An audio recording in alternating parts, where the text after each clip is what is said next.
All right. Hey, everybody. Welcome back to my channel. This is Rob here, and we're back talking more Wheel of Time.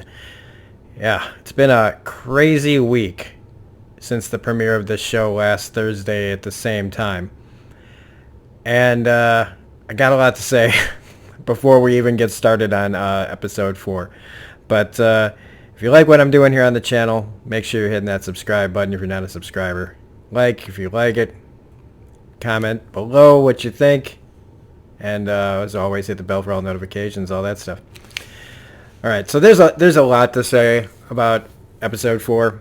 It's a pretty crazy episode, especially the end. A lot of this stuff is new to me, but I first got to talk about it. I want to thank everybody really for choosing to watch my content for this show. I really appreciate it. The downside to getting a lot of traction for me, what I consider a lot of traction, is what I experienced this last week in the comment section is something I'd never experienced before. I cover a lot of shows like The Handmaid's Tale and The Expanse and things like that have a lot of people with a lot of opinions on things, and I got a lot of opinions on this, and while I really appreciate the passion, for the first time I had to block people. I've never had that before. So you're reaching people, you're reaching a broader audience with the large amount of engagement you get. And it's not like I need to be told welcome to the internet, but this was the first time that I'd gotten there was so much negativity out there. And so like I say on the thumbnail and what I said in my last video for Dexter, like what you like. Don't apologize for liking it. Don't have to explain yourself why you like something. Doesn't matter. And if you don't like something, I don't feel like you need to go out of your way to try to ruin why somebody likes something, why you have to attack somebody for liking something. I realize that these shows can bring out a lot of emotions for people. I had a lot to say. I had a lot to think about. I said my piece last week about what I felt about changes and things like that. But there's no reason to attack each other. There's no reason to antagonize each other. This is a TV show based on a book series, and whether you like it or not, nobody has ownership over this. And if you like what Amazon's doing, great. If you don't like what Amazon's doing, fine. But, I just, we shouldn't be attacking each other for a television show. So, just for future reference, if you come in here to stand on a soapbox to talk about woke culture and things like that and accusing everybody of this and that and the other thing, really, I got no time for it. I have no time for it here on this channel. I'm not going to support that kind of talk. I wish that this show was more like the book, but that's as far as it goes. And how I'm going to be talking about this show from here on out. So I'm going to be judging the show for the show and not the book. I like having some pre-knowledge of the characters, but wherever the show decides to go, I'm going to take it at face value. And if I find something to be wrong or not good, I will be honest with you, but I'm not going to attack it, and I'm not going to attack other people for feeling one way or the other about it. But I will no longer tolerate that kind of attitude in the comment section. This is just a silly TV show. If these things are the end-all, be-all for your life, I feel bad, because there's a lot more to life than a TV show. And I watch a lot of stuff, and I cover a lot of stuff, and I am surrounded by the things I love. I'm not surrounded by things I hate. But I also don't feel the need to rail about it negatively, unnecessarily. So let's get into the episode now that I've talked about this for almost 5 minutes. So this episode's got a lot going on. a lot. And I mean, if I would say one thing about like that, it'd be there's maybe too much going on. We jump from we've got everybody's stories in here, and it's kind of hard to pace out stuff well to me when you're jumping around this much. These are hour-long episodes. I also realize that we've only got like this marks like the halfway point. We are now halfway through the season. So they've got to jam a bunch of stuff in here. And after hearing about how there was talk of that the person wanted to do a 2-hour pilot and that they wanted 10 episodes and that didn't happen. And so now they're kind of forced to jam in a lot. But like I was thinking about The Walking Dead and how some of their best episodes are ones that have a lot more focus. You don't have to like The Walking Dead. This is all about talking about how you pace a story and how you tell a story. And when they jump around a lot in any show, sometimes you don't get enough of one and too much of another. But again, I think they've painted themselves a bit in the corner because of how they've chosen to make this only 8 episodes. And taking from the source material, an 800-page first book and also jumping onto other books. There, things that are happening in this are from book 2, apparently. Because, I've never read about the red Aes Sedai or the green Aes Sedai. Then there's blue Aes Sedai. I didn't even know about all the colors, like, until today. I'm getting an education just from watching this. So I'm learning more about the book world, the universe of this, just in the 4th episode. And I do like that. It's going to help me a little bit more, I think, when I continue with like book 2 and 3 and 4 and 5 and 6. But so we've got the main plots are just like in the book when they all separate, they all have their different things. So like Perrin and Egwene, they're with the traveling people still. You got Mat and Rand hanging out with Tom the Gleeman. And then you've got Nynaeve and Moiraine and Lan with the rest of the Aes Sedai and the Warders. And that's where the real meat, the real meat of this plot comes in. And a lot of the really, really cool stuff happens in this part of the plot. There is also a pretty cool thing that happens in the Mat and Rand plot. So that means we're going to talk just quickly about the Perrin and Egwene part of this story, because it's the least interesting to me, even though there is a book element to this. This one at least is got close into the first book where they're talking with the traveling people, and Egwene meets Aram in this, and it's mostly just them talking about the world. A lot of this episode is talking about the world, and in this section especially, it's the Perrin's dealing with still the grief of killing his wife, who is a show construct. I do like how they explain that, though. They were talking about there is a line in the book about if he had stayed behind and been in Two Rivers, he probably would have married the character that he marries in the show. So they do have that kind of element going on. They also do acknowledge, there was an acknowledgement, because I know that there was some comments in the comment section when I mentioned that I was asking about the age of the actors and the age of the guys in the story, and they do say, though, for the show, these are aged up characters, so they are older than the book characters, for sure. Which would also explain like being married, why they did some of these things for some of the characters, why Mat feels like Mat but not quite Mat. Like they all feel almost like each other, but not quite. Rand and Egwene and Nynaeve feel a lot more accurate to me than Mat and Perrin, but it's just whatever. It really doesn't matter that much. You either can deal with it or you can't, and I'm choosing to deal with it. But that's really it. I mean, I honestly kind of tuned out during the traveling people stuff. Just because it just didn't really further the plot much, except for,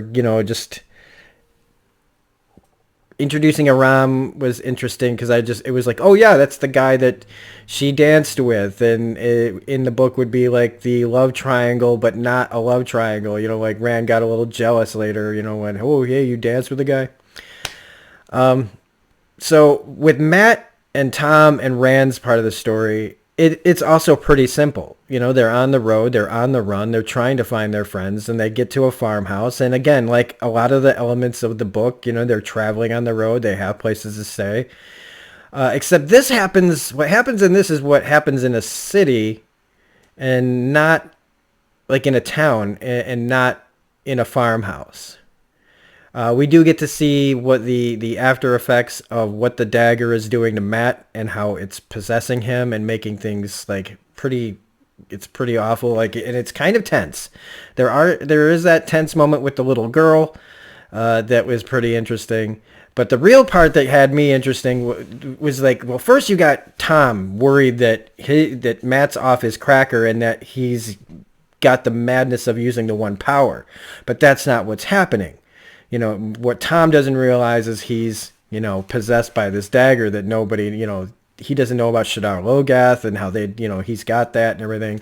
So he thinks, Rand just got to watch his friend and tells him the story of his friend that had the one power and had it removed from him and killed himself later, which kind of plays into what might happen to the Logain character at the end of this episode in a future episode, talking about why his friend killed himself after they removed the ability to use the power.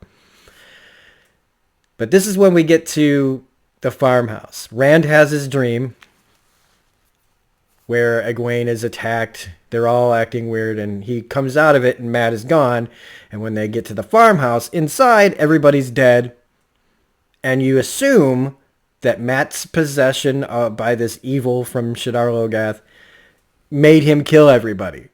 And they do a pretty good job of convincing me, especially since, again, the events that happen in this scene don't happen here in a farmhouse.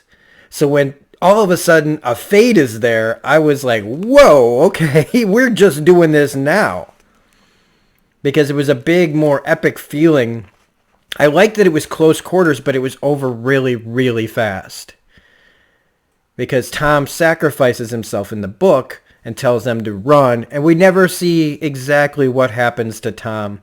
And I would hope that since whatever happened, same as in the book, not knowing what happens to Tom, seeing what happens to Tom, fighting a fade, I'm hoping that he's going to show up at some other point because they book out. And that would be a terrible way to just dispose of the character. If this is the last we see of Tom, that is introducing a character like this who feels pretty important for a show. I know his importance, like he's at the beginning of the first book all the way till this moment in the book. And it goes a long way. He became my favorite character in the book. If he's dropped here, that is pretty disappointed. So hopefully we'll see him again. And because they take off and they leave him. And that was pretty exciting, and I appreciated that. Even if it was, again, different from the book. So what? Okay. So the real meat, though, is what happens with this Logain guy.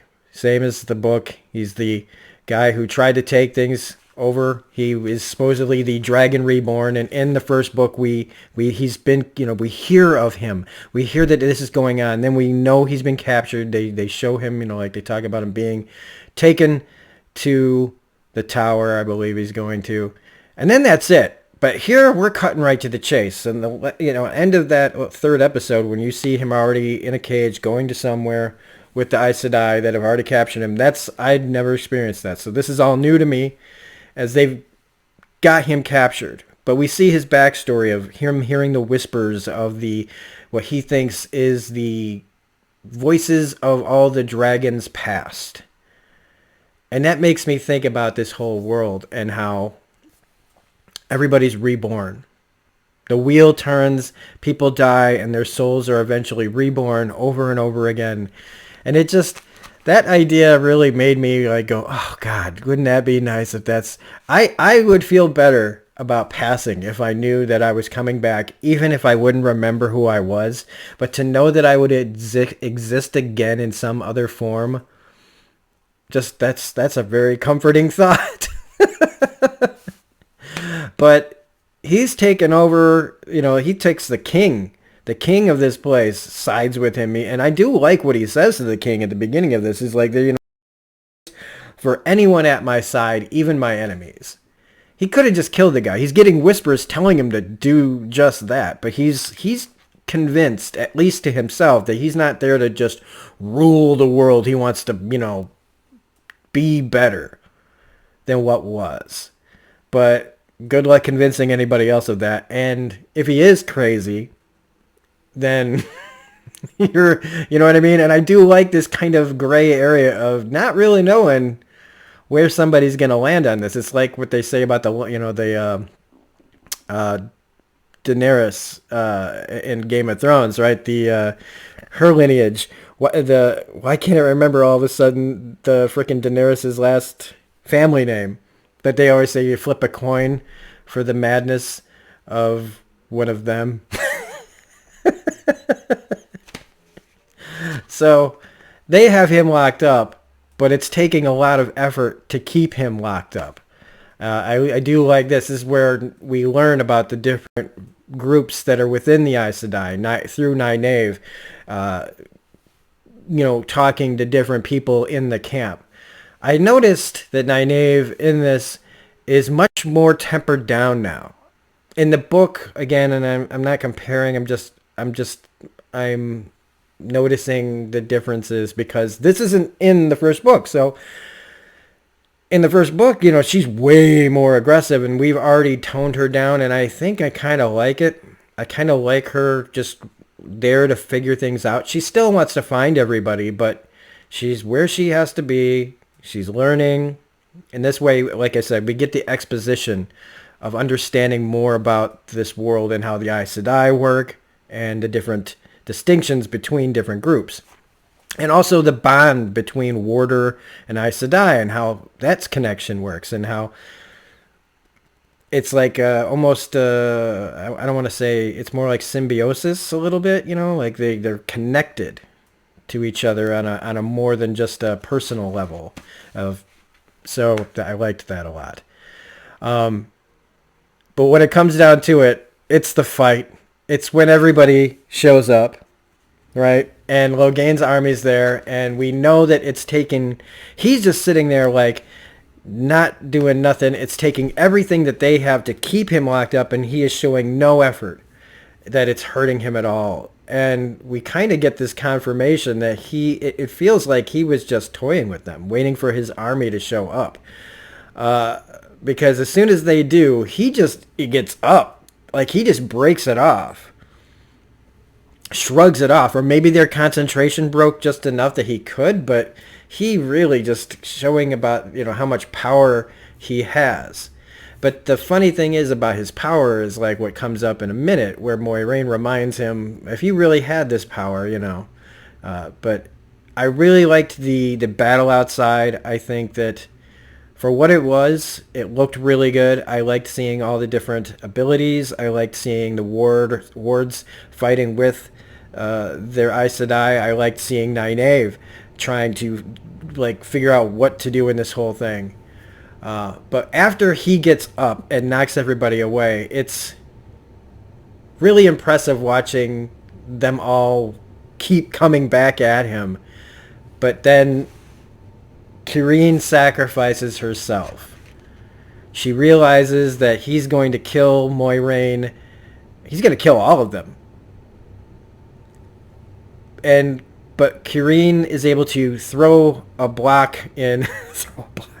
like a defensive spell, however you want to call it, defense magic that blocks it from hitting Moiraine and the red, I don't remember her name, Aes Sedai, and it hits her, and that kind of turns the tables for a second, where her ward feels it, and they all come rushing in, right?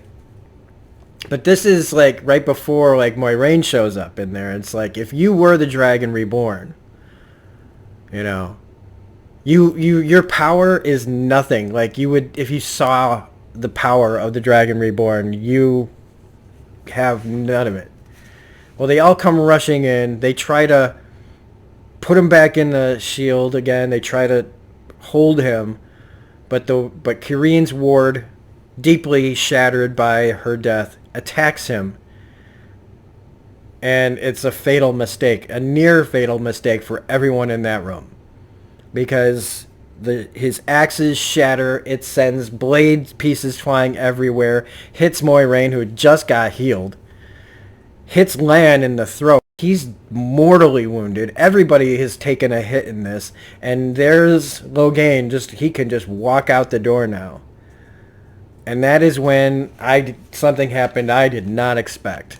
I really didn't expect this, which was Nynaeve Overland trying to desperately to heal him. And when I know that she was in the book, they were talking about sending her to the tower, or going to the tower to learn about the power that she has.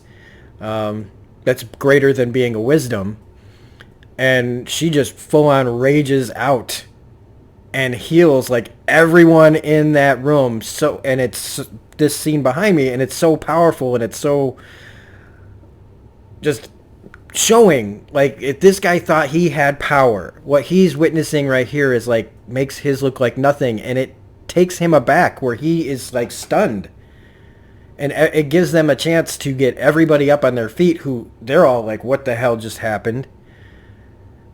But it gives them the chance to finally capture him for good, and everything that just went down, they take the power from him. And that's how we end the episode. And that's how you end an episode. Like, this was, like, again, I felt like the pacing was a little bit all over the place as far as jumping around a bit too much. But like I also said, I feel like they've painted themselves into a corner, and so with only 4 more episodes to go this season, they got a lot to get out in these hour-long episodes. So I don't think that that's going to change much. But boy, did they bring it home. So between the Fade and Tom Merlin, the Gleeman, which was pretty intense, and this big, long, epic battle at the end, very, very entertaining. Really had me on the edge of my seat at the end. I was standing getting ready to make this video, and I was like, whoa! I got some stuff to say now. So wow, I'm going into episode 5 now. I'm really excited to keep going and see what happens when you just can allow yourself to sit and be entertained. I'm still looking at it from some of the same perspectives you guys are. I'm just going to not let them bother me as much as I could, because there are moments where I have to go stop. Watch the show, take it as the show, and stop worrying so much about all the other stuff. So if you like this review, please hit the like button, comment, share, subscribe, and the bell for all notifications. Otherwise, remember, like what you like. Don't apologize for liking it. And if you don't like it, you don't have to ruin this for everybody else either. So have a great day, and we'll be back next week with episode 5. Thanks for watching. Bye.